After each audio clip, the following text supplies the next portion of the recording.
시편 95편 7절에서 11절의 말씀을 보도록 하겠습니다. 오늘 이 말씀을 가지고 내가 듣고 싶은 설교만 듣는 마음은 어떤 마음인가? 내가 듣고 싶은 설교만 듣는 마음은 어떤 마음인가? 라는 제목으로 같이 은혜를 나누기로 합니다. 예나 지금이나 하나님의 말씀을 들을 때 가장 큰 장애물은 무엇입니까? 하나님의 말씀을 들을 때 가장 큰 시험거리는 무엇입니까? 그건 바로 오늘 본문에 나와 있는 완고한 마음, 완악한 마음, 이 고집센 마음을 말하고 있습니다.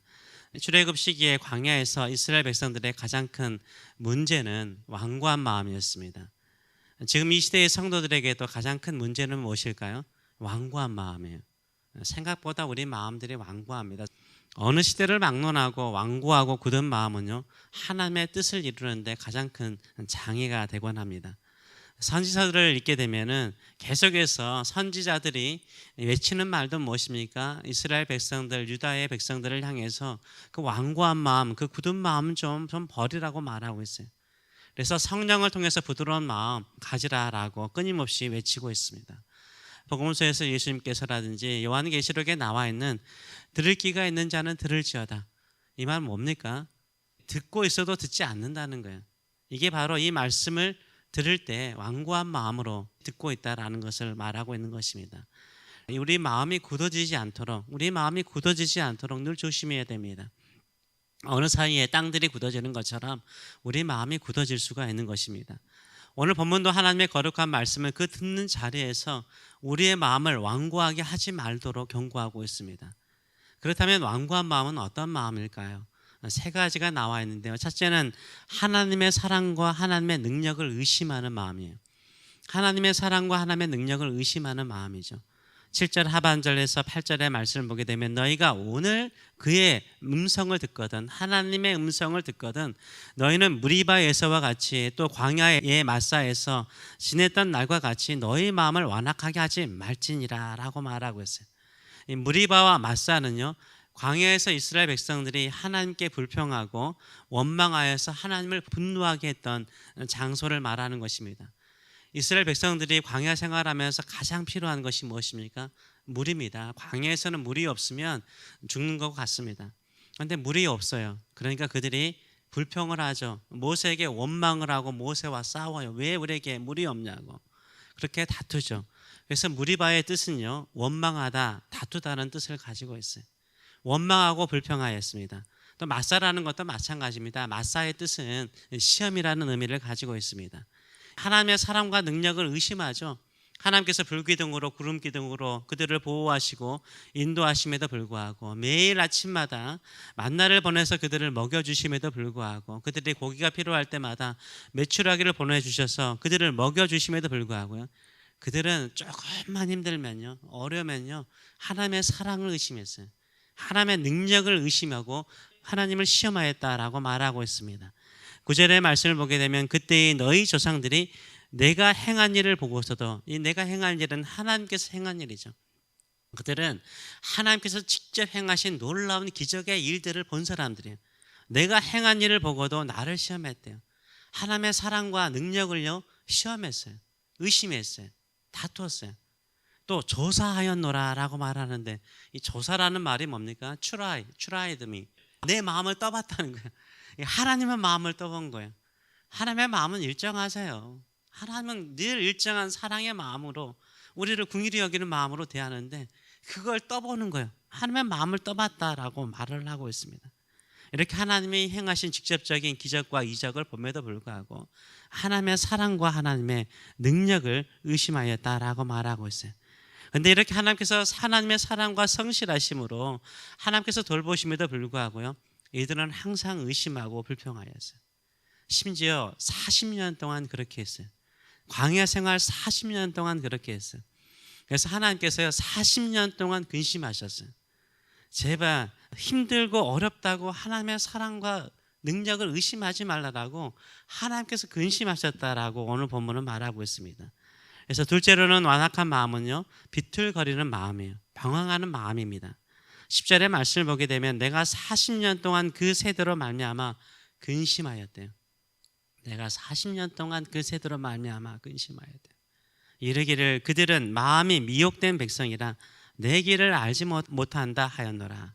하나님께서 40년 동안 이스라엘 백성들이 하나님을 시험하고 불평하고 원망하였어요. 그 백성의 마음을요 뭐라고 말합니까? 마음이 미혹된 백성이라고 표현하고 있어요. 마음이 미혹된 백성. 이 원어적인 이 마음이 미혹되다라는 원어적인 의미는 비틀거리다라는 의미예요. 방황한다는 거예요. 한 길 가면 쭉 가면 되는데 왔다 갔다 방황하는 것을 말하는 거예요. 이 광야의 삶 속에서 하나님만을 의지하며 살겠습니다 이런 마음이 아니라 왔다 갔다 하는 거예요. 왔다 갔다 하는 거예요. 이게 완고한 마음이에요. 이랬다 저랬다 하는 거죠. 형통할 때는 하나님을 사랑한다고 막 열정을 가지고 막 하다가 힘들고 어려우면 하나님을 원망하고 하나님의 사랑을 의심하고 왔다 갔다 하는 마음이요 완고한 마음이라, 미혹된 마음이라 라고 말하고 있습니다. 셋째로 완고한 마음은요 하나님의 길을 거부합니다. 하나님의 길을 거부해요. 내 길을 알지 못한다라는 말은 뭐냐면 이 미혹된 갈팡질팡하는 마음으로 하나님께서 정하신 그 길로만 가면 되는데 그 길로 안 가고 세상의 길이 보이잖아요. 내가 생각하는 길이 보이잖아요. 왔다 갔다 한다는 거예요. 그게 완고한 마음을 말하고 있는 것입니다. 하나님의 이스라엘 백성들에게 한 길을 보여주셨습니다. 시내산에서 하나님의 말씀을 통해서요 이 말씀을 통해서 하나님의 백성답게 하나님이 정하신 삶의 길을 가라라고 정하셨어요. 그래서 하나님의 길은 뭡니까? 내 길 하나님의 길은요 하나님께서 말씀으로 정하신 생활 방식을 말하는 거예요. 우리가 이 땅에 살아가면서 살아가는 삶의 방식이 있는데요 이 방식이 있는 거예요. 또 세상 사람들이 사는 세상의 방식이 있는데 우리는 하나님의 백성으로서 거룩하게 된 백성으로서 세상 사람들이 사는 세상의 방식이 아니라 하나님의 말씀을 따라 살아가는 하나님 나라의 방식으로 살라라고 정하셨어요. 근데 이들은요 갈팡질팡하는 거예요. 세상의 방식대로 살았다가 하나님께서 말씀하신 말씀의 방식대로 살았다가 그래서 방황 비틀비틀 거리다가 마음이 완고해져요. 그러다가 하나님의 길을 가지 않는다라고 말하고 있죠. 요새 말로 말하면 이렇게 갈팡질팡하는 마음은 게임이 다르다는 것을 모르는 거예요. 우리 젊은이들이 주로 하는 말이 게임이 다르다라는 말을 써요. 게임이 다른 거예요. 세상 사람들이 하는 게임하고 우리 성도들이 하는 게임이 다른 거예요. 우리의 삶을 복되게 만드는 세상 사람들의 방식하고 우리의 삶을 복되게 하는 하나님의 나라의 백성들의 삶의 방식이 다른 거예요. 게임이 다른 거예요. 게임이 다르다는 걸 아셔야 돼요. 하나님의 나라의 백성이요 세상 사람들이 하는 게임 속에 들어가면 반드시 지게 돼 있어요. 게임 방식이 다르기 때문인 거예요. 우리 믿는 사람의 성도들은요 믿음의 방식, 말씀의 방식을 따라 살아야 돼요. 그러면 하나님께서 책임지시고 하나님께서 복되게 하여 주실 줄 믿습니다. 이런 믿음을 가지고 살아가시는 저와 여러분 되시길 축원합니다. 이렇게 갈팡질팡하는 완고한 마음에는 뭐가 없을까요? 안식이 없죠. 마음이 흔들리는데 안식이 있겠습니까? 마음이 갈팡갈팡하는데 안식이 있을 수 없어요. 하나님께서 약속하신 가나안 땅에 들어갈 수 있을까요? 약속의 땅에 들어갈 수 있을까요? 들어갈 수 없다라고 말하고 있어요. 하나님께서도 그런 갈팡질팡하고 미혹된 마음을 기뻐하지 않으시고요 40년 동안 근심하시고 결국은 화를 내시면서 11절에서 이렇게 말씀하셨다라고 말하고 있습니다. 그러므로 내가 노하여 맹세하기를 그들은 내 안식에 들어오지 못하리라. 그래서 결국 그들은요 안식을 누리지 못했어요. 광야의 삶으로 끝났어요. 하나님께서 약속하신 약속의 땅에 들어가지 못했습니다. 진정한 안식은요 하나님의 말씀을 들을 때요 믿음으로 받아들이는 거예요. 하나님이 그 말씀 안에 하나님의 사랑이 있고 그 말씀 안에 하나님의 능력이 있고 그 말씀 안에 하나님의 길이 있고 그 길을 통해서 우리는 안식에 들어가고 하나님의 약속에 성취하는 길로 간다라는 믿음을 가지고 받아들이시는 저와 여러분 되시길 축원합니다. 그래서 말씀을 들을 때는 늘 열린 마음, 하나님 어떠한 말씀이 있는지 내가 듣고 싶은 말씀을 듣는 완고한 마음이 아니라 하나님이 하시는 그 어떠한 말씀도 나는 받아들이겠습니다. 우리도 먹더라도 쓴 약, 쓴 나물 이게 우리 몸의 건강이 좋거든요. 단 것이 오히려 해로울 때가 참 많아요. 내 마음을 즐겁게 하는 말씀으로 늘 기뻐하지 마시고요 마음을 치고 내 가슴을 치게 만드는 쓴 나물과 같은 말씀이 있습니까? 오히려 내게 약이 된다라고 생각하고 그 말씀을 받아들이시는 저와 여러분 되시길 축원합니다. 그런데 심리적으로 우리 몸이요 우리 마음이 그렇지 않아요. 그래서 심리학이요 칵테일 파티 효과라는 게 있습니다. 많이 들어보셨을 거예요. 여러분도 실질적으로 여러분 삶 속에서 그것을 많이 느낄 것입니다. 칵테일 파티 효과. 칵테일 파티에 참석하게 되면 얼마나 시끄럽습니까? 음악도 시끄러운데 수많은 사람들이 자기가 하고 싶은 이야기를 막 하게 됩니다. 그렇게 혼란스러운 상황 속에서도요, 이상하게 들리는 소리가 있어요. 내가 듣고 싶은 사람의 소리, 내가 듣고 싶은 사람의 소리는 잘 들려요. 이게 칵테일 파티 효과라고 합니다. 수많은 아이들이 운동장에서 떠들고 있어요. 그 학교에 방문했던 엄마에게는요, 그 수백 명의 아이들이 떠드는 그 소리 가운데 자기 아이의 소리는 기가 막히게 잘 들려요. 그렇죠? 아이의 소리는 기가 막히게 잘 들려요. 그냥 예를 들으니까 오해 없으시기 바랍니다. 현대 소나타를 타고 싶어요. 현대 소나타를 타고 싶은데 그 마음을 내가 가지고 있는 순간부터 길거리에 운전하고 나갈 때마다 소나타밖에 보이지 않죠.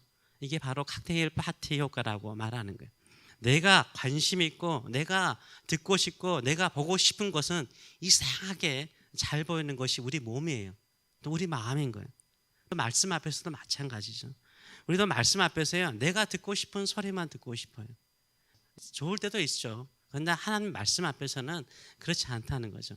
하나님의 모든 말씀은 생명의 말씀이요, 우리의 인생의 길을 열어주는 말씀인 줄 믿습니다. 그러기에 어떠한 말씀에도 이 말씀대로 살겠습니다, 하나님이 정하신 하나님의 길을 향하여 걸어가시는 저와 여러분 되시길 축원합니다. 그 안에서 참된 안식을 누리고 하나님이 약속하신 하나님의 축복의 길로 가게 될 줄 믿습니다. 이런 마음을 가지고 주께 나가시는 저와 여러분 되시길 축원합니다. 기도하겠습니다.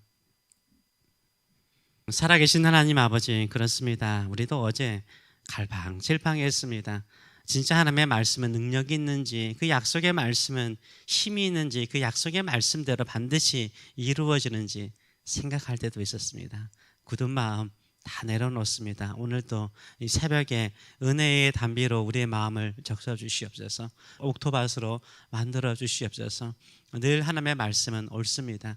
하나님의 말씀은 우리를 참된 안식으로 인도합니다. 하나님의 뜻은 우리에게 생명의 길, 또 가나안 땅과 같이 약속의 축복의 땅으로 인도하는 줄 믿습니다. 마음 정했습니다. 오늘 이 새벽에도 마음 정했습니다. 하나님께서 정하신 삶의 방식, 말씀의 길, 생명의 길, 예수님만을 바라보는 길, 기도의 길로 걸어가겠습니다. 이 길을 통해서 하나님을 더욱 깊이 만나고 하나님의 능력을 더 깊이 깨닫고 하나님의 사랑이 얼마나 넘치고 풍성한가를 아는 자들 되게 하여 주시옵소서. 우리의 인생이 하나님의 마음을 근심하게 만드는 마음 되지 않기를 원합니다. 오히려 하나님의 마음을 기쁘게 하고 하나님께서 복 주시기를 기뻐하시고 하나님께서 함께 하시기를 기뻐하시고 하나님께서 그 뜻을 주시기를 기뻐하시고 하나님의 나라를 이루기를 기뻐하는 저희와 저희 자녀, 우리 교회들이 될 수 있도록 축복하여 주시옵소서. 감사드리며 예수님의 이름으로 기도하옵나이다. 아멘.